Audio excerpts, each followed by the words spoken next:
Good evening, folks. Just set down the project I've been working on here. I'm trying to keep myself busy between being very busy teaching, very busy with the family. I'd like to be busy with something else. I've made myself a little railroad bridge here, wooden railroad trestle for the model railroad in the next room. Look about like that when it's done, except that it will also have these matchsticks I'm saving up to become I believe they're called girts, that will go along the edges and make that done. Now, let's think about railroads. Railroads, very important 19th, 20th century, still today. Very important for transporting freight in certain places, especially large cities, also important for transporting people. Very important for the development of industry and commercial agriculture and trade-dependent activities in general, particularly in the 19th century when they really were the best way to get around on land. First, though, let's have a look at this. So this, wood pilings, wood beams, more wood beams. This is a more or less authentic model of a railroad trestle, which might have the water 4 or 5 feet down from the bottom of the bridge, or that might have actually the ground there. And you do see trestles this short sometimes. This is very definitely not a bridge from the country that invented the railroad. This is not a British railroad bridge. And if you'll cast your mind back to the lecture about the empires in the cup of tea that went on to talk about the various coal and coke and cast iron innovations of the early industrial revolution, you'll realize why. There is simply no chance that anyone in Great Britain was going to build even a maybe 150-foot long bridge like this one out of wood. Because why? Because they didn't have very much wood. And in fact, in Britain, the railroad was principally initially designed to haul coal. So you have coal mines. By the beginning of the 1700s, the coal mines are tending to fill up with water.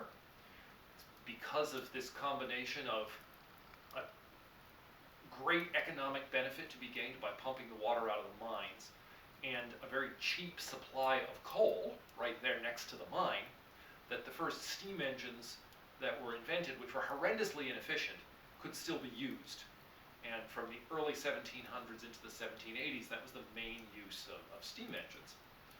In the 1780s,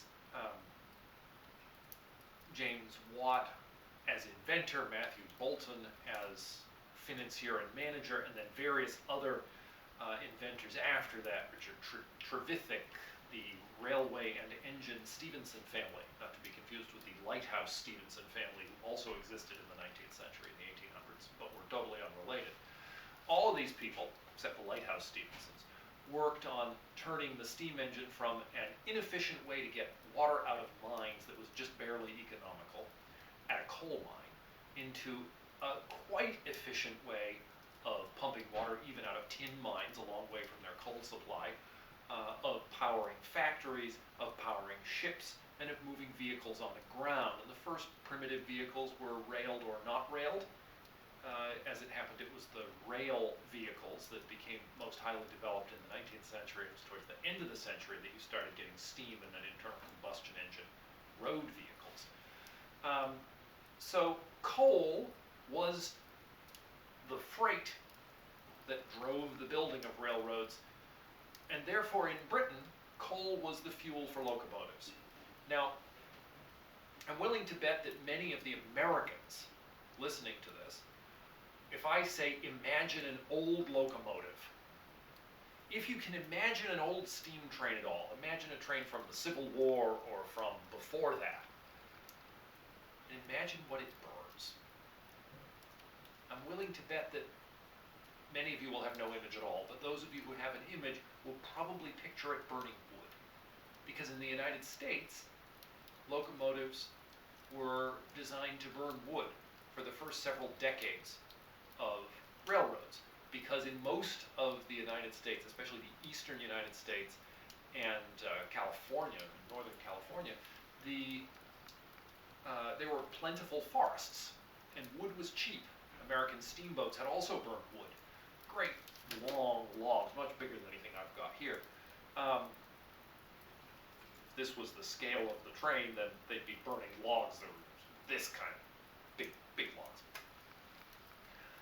And this is so ingrained in American iconography of old railroads and old steamboats that I think a lot of Americans imagine, as I have read in actual published books, locomotives at first burned wood, and then someone thought of putting coal in them.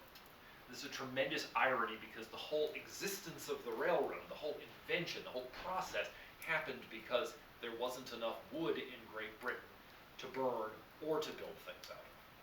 So, in the United States, you get wood-burning locomotives, and from the very beginning until the day before yesterday, and probably tomorrow, you get wooden bridges and similar structures on the railroads.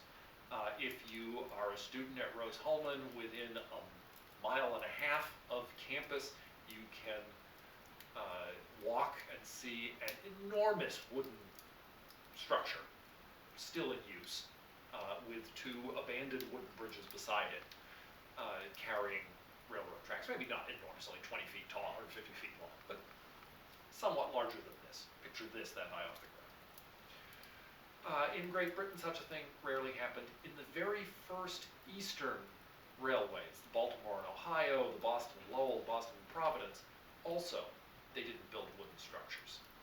What happened in Britain? In Britain, they built bridges in the ways that they knew. They built bridges out of stone and brick. And there are railroad bridges that were built for the initial railroads in Britain that are still carrying trains today at 150 miles an hour. Very, very strong stone bridges. The Hogwarts Express, for example, goes over an enormous stone viaduct. Such things were built in the United States, just outside of Boston in a town called Canton. There's a big granite viaduct, something like that Harry Potter viaduct. But as the railroads moved further west, the wooden bridge became much more common. And in some cases, there were wooden trestles 100, 150 feet tall. Most of those tall ones over the years either were abandoned entirely or were replaced with steel trestles as steel became cheaply available and easily rollable into girders and such like in the 1870s, 80s, and afterward. But for a while, the sort of typical Western train robber movie, for example, probably shows little narrow gauge trains running over these enormous wooden bridges because in the United States, wood proved itself really adaptable to the technology of the railroad, and the railroad proved itself really adaptable to the available materials. So in Britain, you tended to build very level roads, lots of tunnels, broad curves, gradual curves. In the United States, after the first few railroads were built, you tended to have much windier railroads, fewer tunnels if they could be avoided, lots of enormous bridges.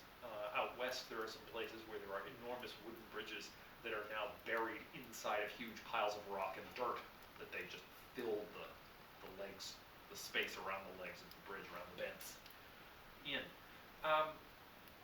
So the technology, the very way the machines were built changed. British locomotives never had headlights. American locomotives had headlights very early on so people could see them coming. British railroads tended to be behind fences.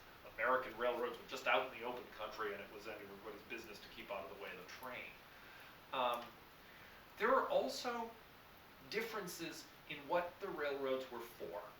In Great Britain, in France, in Germany, in the eastern United States, in very, very eastern Brazil, a few places like this, the railroads were built from one city to another city, and their purpose was to compete for and possibly increase the traffic of goods and passengers between those two cities and intermediate points.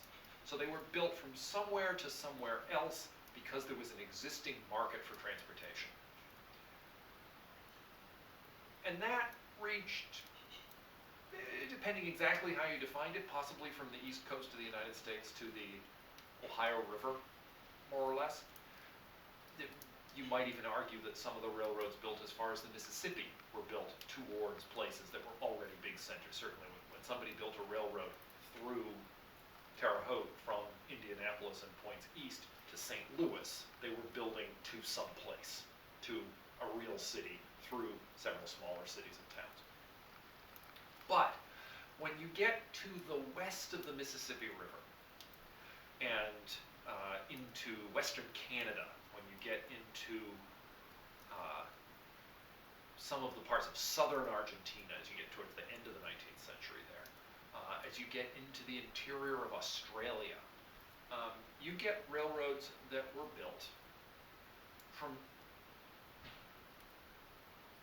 somewhere to, in a certain sense, from somewhere to nowhere. And when I say nowhere, I'm putting myself in the perspective of the developer of the railroad, whose business is not to build the first railroad and be famous. Their business is to make money by carrying people, by carrying goods. And a railroad which goes from somewhere to nowhere will never make any money. And a railroad which goes from somewhere to somewhere else, which they all do, obviously there really is no nowhere, a railroad that goes from one industrial city with a lot of commerce, a lot of money there, people living in an industrial society, as you might find by the 1860s or 70s in, say, Chicago, and builds the railroad out into what in those days was called Indian Territory. He's not building a railroad to nowhere. Certainly the Lakota and the Nez Perce and so on, all these people who lived and had lived for a long time along the routes of these railroads, they would be very hurt if somebody said that they lived nowhere. But in a commercial sense, in the sense of prospects for generating traffic for the railroad, they lived in a place that was blank on the map. So what was going on with these building railroads out far away from the centers of economic activity of the kind that generated the kind of traffic and revenue that would support building a railroad in the first place? What were these things doing in Canada, in the United States, in these parts of Argentina, a few other places in the world? What they were doing was they were building the line to a place where they hoped they could create traffic. Many of these railroads, the private ones of the United States certainly, were built with financing from government subsidies, but also government land grants. By building the railroad, the company got, in some cases, several square miles of land for each mile of line that was built. And the company could then sell that land to people who wanted to be farmers, mostly. People wanted to be shopkeepers, perhaps, out in the far west of the mountains. People wanted to be miners, perhaps. They could sell this land, principally to farmers. And the land in between might be taken up under the American Homestead Act of 1862, but people choosing to be farmers on that land could then have it essentially for free, not quite free, very close. And all these people, the customers who bought land from the railroads, the homesteaders, the idea was that they would become shippers on the railroad and become customers of companies that would be shippers on the railroad. So if we take the northern tier of the United States, you're building kind of north from Chicago and then west from Minneapolis, roughly. The Great Northern, the Chicago, Milwaukee, St. Paul, and Pacific, the Chicago and Northwestern, these various railroads building west across the plains of the northern United States. And what are these companies doing? They're sending flyers, they're hiring agents to go through Norway and Sweden and Germany and say, there's a land across the sea where the land is cheap, where there are no stones in the soil, there are no trees to get in the way, there are Don't worry about the Indians that you've heard about, they've mostly been cleared away. Come and settle this country and become our customers. Live better than you do in Europe by building a new society, a new market out here in the Western United States. Same deal for Central Canada, same deal for South Central Argentina. And so these railroads were built as tools of development. And occasionally you read an old history book that talks about the Indians were superstitious about railroads and tried to stop them. Or sometimes in countries that didn't have a kind of an indigenous population that was being wiped out, they would say poor people or country people were superstitious about the railroads and they tried to stop them. None of these people were superstitious. These people were quite intelligent and they understood exactly what was happening. That by building a railroad into their territory, the white people, in this case, it's the way history shook out that it was white people who mostly did this, were going to take over the territory. If they had a reservation, their reservation was going to get smaller. If they hadn't been forced onto a reservation yet, they probably were going to be. Possibly disease would come with the new people. In the case of more settled countries where country people opposed railroads sometimes, in central Chile, for example, a certain amount of opposition to railroads and attacks on telegraphs in parts of France and Britain and so on. Most of that was understanding that building this fast system of transportation into that area was going to increase the power of the central government, make it harder to avoid paying taxes. It was going to bring products in from other places that might produce them cheaper, so that a railroad into Argentina might make Spanish wine competitive with wine from Mendoza in the interior of Argentina. That all these railroads were going to change the relationships between people and the economy and between people and their government, and most of the people who opposed them had extremely good reasons to oppose them from their own personal and group interests, because as transportation became relatively fast and relatively cheap through vast areas of land where this had not been the case before, the industrial economy of basically what had been the eastern United States and western Europe as of, say, 1830, 1840, just barely beginning to have an industrial economy really outside of England. This economy was able to spread and spread and spread, the steamships at sea and the railroads on land, so that a larger and larger area became a place where people wore cloth from Lancashire and England, shoes from Lynn in Massachusetts, instead of local products, where land became bought up by people who were going to sell wheat from Argentina to Europe, or wheat from Minnesota to New York, from Saskatchewan to Europe, eventually from Russia into Germany, this sort of thing. And that market economy, any economic change brings winners and losers, and many of the people who opposed the railroads understood that they had a chance of being the losers, and they didn't want to be. And this is where most of the opposition to railroads came from, aside from sort of specific opposition. I don't want the train next to my church, that sort of thing, which happened as well. I don't want a train through my castle. Look that one up, Train Through Castles, good pictures online in England. So, what happened in the course of this growth of transportation? I've talked about railroads with steamships and faster, cheaper sailing ships basically do the same thing. The more it was possible to transport goods around, and the cheaper and bulkier the goods could be, the more different regions, different towns, different companies, and eventually different whole countries specialized in producing one particular good. So that the cotton of the Carolinas, say, and of Georgia, came down by train to Savannah and whatnot, and was put in ships and sent to England, where England and New England also became the weavers of the world in a way that India had been for cotton cloth years ago, and put a bunch of other weavers out of business. What did the factory workers of Britain eat? One of the things they ate was either lard or butter on bread with jam. If anybody's ever made jam, you know it's about 50% sugar. Poor-ish factory workers were eating vast quantities of sugar by the middle of the 19th century. What had happened? Well, of course, slavery made sugar relatively cheap to produce, but you do have to pay for slaves in a slave society. The labor is unpaid to the slave, but it's not precisely free. There are expenses involved. And slavery also tended to lead to a lack of innovation in technology.